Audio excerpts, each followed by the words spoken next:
नमस्कार। इन खबर में आपका स्वागत है। देश में अभी तक कुल 23 ओमिक्रॉन के केस आ चुके हैं। इसके बाद से ये डर है कि आखिरकार तीसरी लहर आने वाली है। सबसे ज़्यादा महाराष्ट्र में 10 केस पाए गए हैं। इसके बाद राजस्थान में 9 केस पाए गए हैं। कर्नाटक में 2 है। गुजरात के जामनगर में 1, देश की राजधानी दिल्ली में 1 केस मिला है और व्यवस्था चाक चौबंद की जाने लगी है। लेकिन आपको तो पता ही है कि अपने देश की स्वास्थ्य व्यवस्था कितनी चाक चौबंद है और जब अस्पताल पे मरीजों का लोड बढ़ता है तो क्या हाल होता है। दूसरी लहर ने क्या दिन दिखाए थे। तो क्या तीसरी लहर आने वाली है?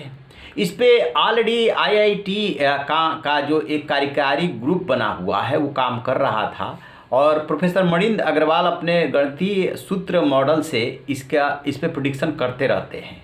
तो उनके हिसाब से अक्टूबर में ये आनी थी तीसरी लहर, लेकिन अक्टूबर में नहीं आई। नवंबर के लास्ट में खबर आई कि नया वेरिएंट आ गया।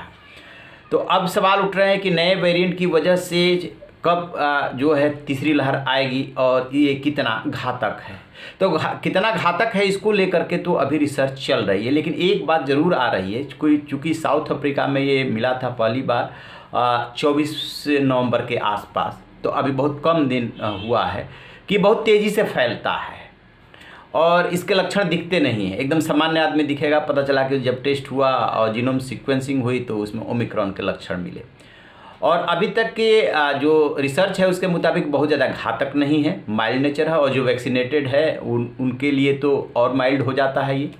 लेकिन वैक्सीनेटेड है इसका मतलब ये नहीं कि नहीं होगा, हो सकता है।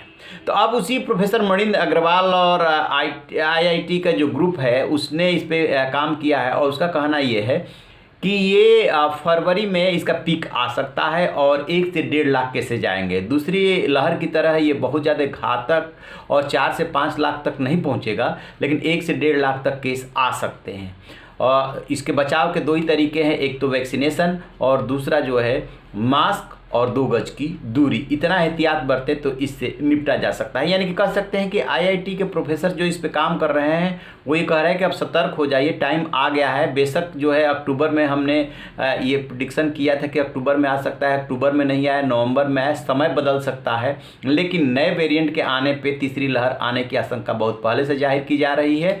तो आप सावधान हो जाइए। और साथ में वो ये भी सजेशन दे रहे हैं कि जैसे दूसरी लहर के दौरान नाइट कर्फ्यू लागू किया गया था, बाज़ारों में भीड़ कम हो गई थी, वैसे ही एहतियाती कदम उठाने की ज़रूरत पड़ेगी और नए साल में ये जो है फैल सकता है। तो ये डराने के लिए नहीं, बस सिर्फ सूचना देने के लिए वीडियो है। रहिए ना बेखबर, देखते रहिए इन खबर। Thank you.